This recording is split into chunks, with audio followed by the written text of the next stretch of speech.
Eccoci qua, torniamo un po' a questi discorsi che lei aveva accennato prima, sono molto interessanti, della salvaguardia del territorio. Accennava appunto all'Emilia Romagna che ha subito una botta pazzesca, però l'agricoltura ha un ruolo molto importante per tutelare e preservare anche gli ambiti di competenza. Un attimo solo che leggo questo messaggio. Buongiorno Elena, complimenti per le trasmissioni molto interessanti. Volevo chiedere al suo ospite se il settore agricolo in Italia è redditizio e se c'è nuova occupazione italiana. Grazie. Grazie al nostro telespettatore, prego. Allora, il settore agricolo in Italia è un settore strategico per quelle che sono le nostre produzioni, le DOP, se pensiamo ai nostri marchi ad eccellenza, no? È chiaro che se incanalato in questa mission e quindi valorizzato, ha anche la possibilità di trasferire redditività non solo per l'imprenditore, ma anche per i suoi collaboratori, quindi anche la necessità di manodopera, la necessità, voglio dire, di avere anche un ricambio generazionale. Ora noi abbiamo visto che c'è una tendenza da parte dei giovani ad affacciarsi al mondo dell'agricoltura, perché l'agricoltura non è più l'agricoltura di 50 anni fa, comincia a essere un'agricoltura tecnologica. Oggi cominciamo a parlare di droni, di satelliti, di mappatura dei terreni. È chiaro che va capito se da parte di uno Stato questo è un settore che può essere strategico. Allora, se sì, si dà un ruolo a quello che è l'agricoltore e si mette in condizione di essere sempre più performante per poi generare quella ricchezza che ricade sul territorio. Indubbiamente noi non andiamo a delocalizzare alle Bahamas, noi non andiamo alle Cayman, noi ce l'abbiamo qua l'azienda, è radicata sul territorio, qui siamo sul territorio padovano, ma io rappresento tutto il sistema regionale e anche quello nazionale. E quindi la risposta al telespettatore: sì, se riusciamo, come dico, ad entrare in una visione di un ruolo strategico che l'agricoltore oggi ha, non solo per quello che produce, ma anche per ciò che può svolgere all'interno dell'ecosistema, anche come mitigazione degli effetti di cambiamenti climatici. Vedete, un fossato mantenuto è un fossato che probabilmente rischierà di non tragimare. Ecco, allora chiediamoci se anche questo non è un elemento di forza del ruolo dell'agricoltore oggi.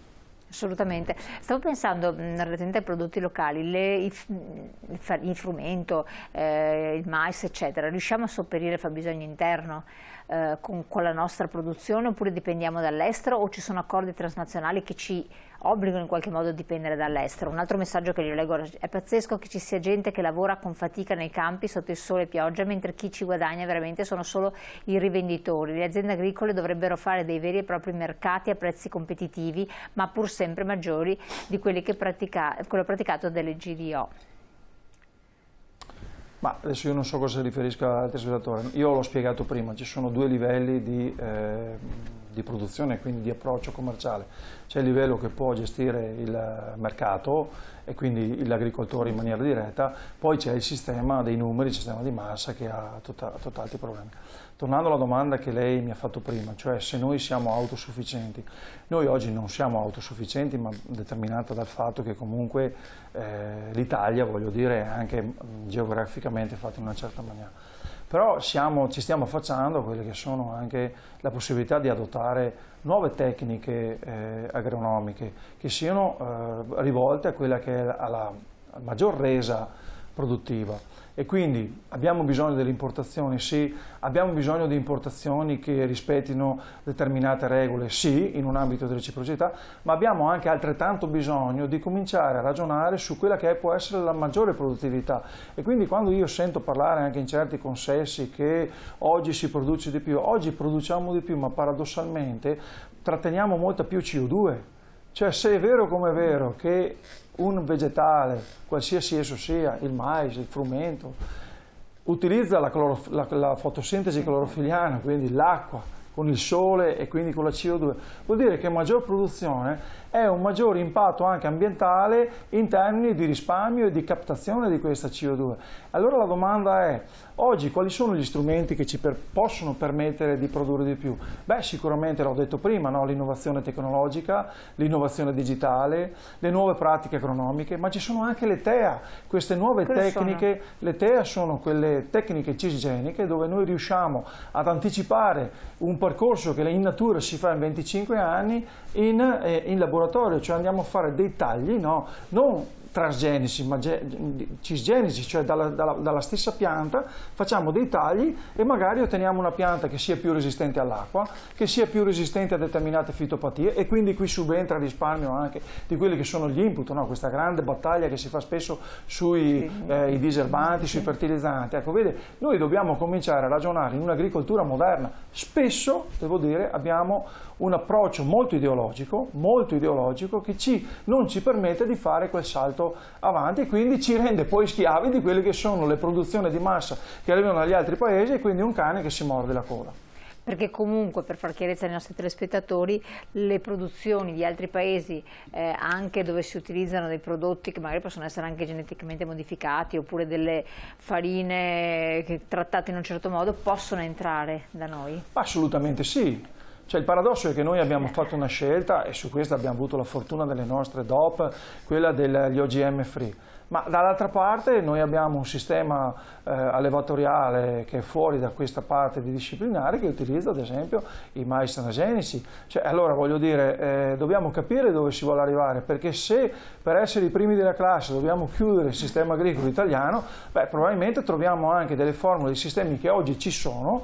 Se lei ha potuto assistere a quella che è stata, l'emendamento del governo, quella che è la sperimentazione in campo di queste nuove tecniche agronomiche, no, di questa cisgenesi, di questa TEA, è chiaro che siamo in un passo avanti, un passo che comunque ci vede indietro rispetto agli altri paesi, perché ci vorranno anni, e gli agricoltori sono qui, sono pronti a cogliere questa sfida della transizione ecologica, ma con strumenti nuovi. Non si può andare ad una guerra innovativa con le lance del 300, siamo totalmente disassati, e quindi no, investimenti sull'attrezzatura, sulla meccanizzazione, sulla digitalizzazione, sulle mappature dei terreni, sui nuovi tipi di irrigazione, quindi non si dà più un'irrigazione, voglio dire così, per aspersione, ma si va a localizzarla, e attraverso questo però bisogna dare anche degli strumenti che siano quelli poi, delle nuove tecniche che ci permettono appunto di utilizzare meno input, di utilizzare meno acqua e di avere quella maggior produzione che oggi ci serve.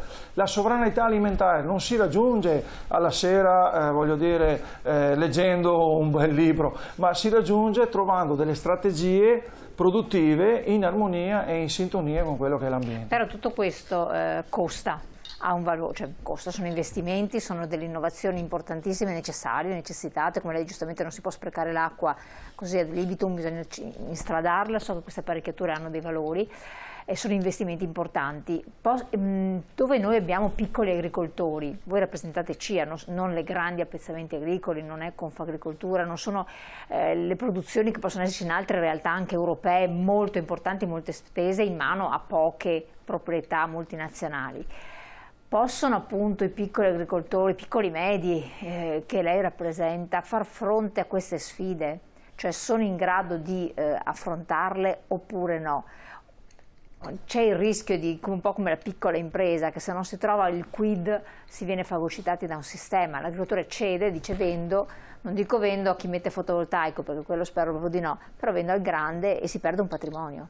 Ma lì è un po' complessa, nel senso che, allora, un conto è il tema della piccola impresa, quindi la necessità di accorparsi per affrontare il mercato e quindi più aggregazione. Un conto è il tema delle risorse per ottenere quegli obiettivi di transizione. Beh, lì abbiamo dei sistemi, abbiamo dei canali, no? Il PSR, il piano di sviluppo rurale, quindi, esatto. Ci sono, però è chiaro che quando parliamo di grande, allora, ciò che dice CIA è questo. Noi dobbiamo creare un grande progetto infrastrutturale dove al centro mettiamo l'agricoltore, e su questo non è sufficiente il PSR, perché occorrono delle strategie a livello nazionale. Cioè, oggi il problema è captare l'acqua. Adesso siamo in una fase dove l'acqua ce n'è in abbondanza, ma io mi ricordo a febbraio arrivavamo da un periodo di siccità dove parlavamo della necessità assolutamente di andare. Noi avevamo l'Adige e i fiumi asciutti. Allora, vede, qui ci vuole un piano infrastrutturale dove vengono messe delle risorse. È accaduto, guardi, che questo piano infrastrutturale genera poi economia, perché ci saranno imprese che lavoreranno, ci saranno dipendenti,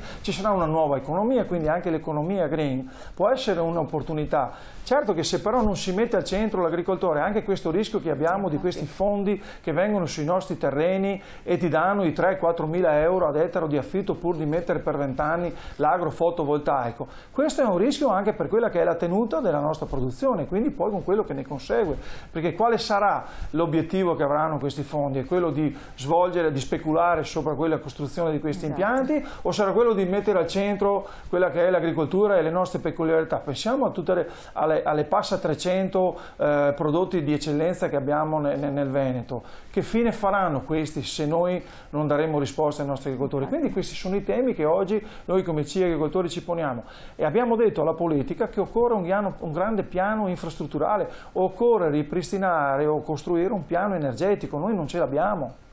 Infatti questo è un altro aspetto rilevante. Ma per quel che riguarda l'agrofotovoltaico, cui faccio riferimento, è ammissibile o a livello regionale oppure no?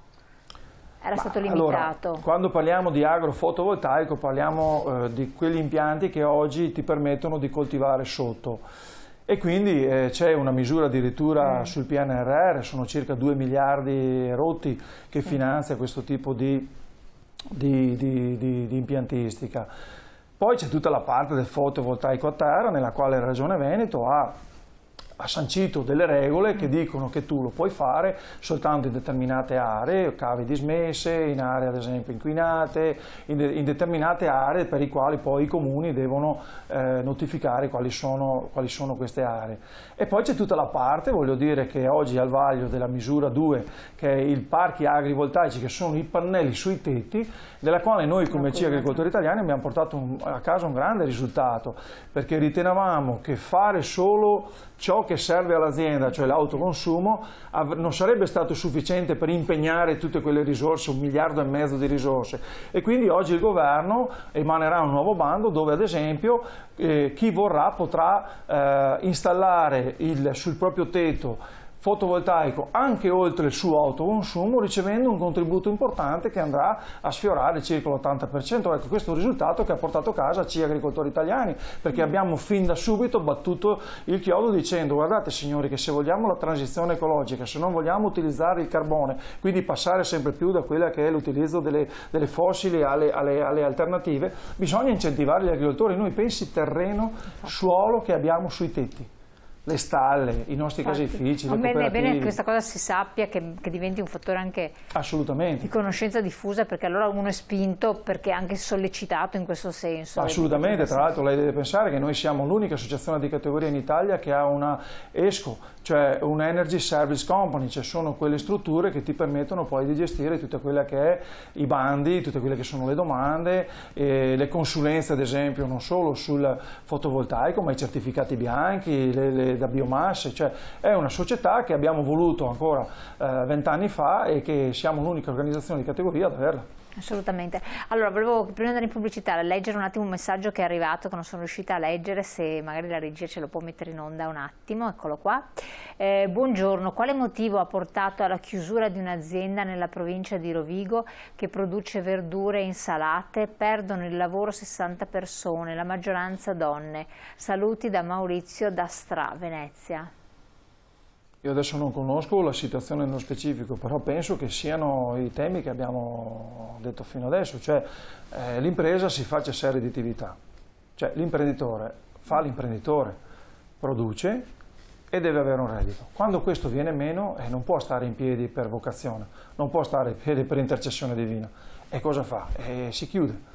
Allora dobbiamo interrogarci, questo è l'esempio che dicevo prima, se noi non creiamo un sistema di sostenibilità, pian piano andremo sempre più a perdere i nostri asset, perché queste aziende qua probabilmente erano aziende che sul territorio avevano una ricaduta, non solo in termini economici, ma in termini appunto di gestione, occupazionali, e il rischio è che probabilmente mollano, ci sarà un accorpamento fondiario, e in quell'accorpamento fondiario che andrà sempre in mano magari perché oggi il problema è che l'accorpamento fondiario, se avviene da agricoltore piccolo ad agricoltore grande, è un male, ma un male minore, ma se avviene da agricoltore piccolo a fondo di investimento è tutta un'altra cosa.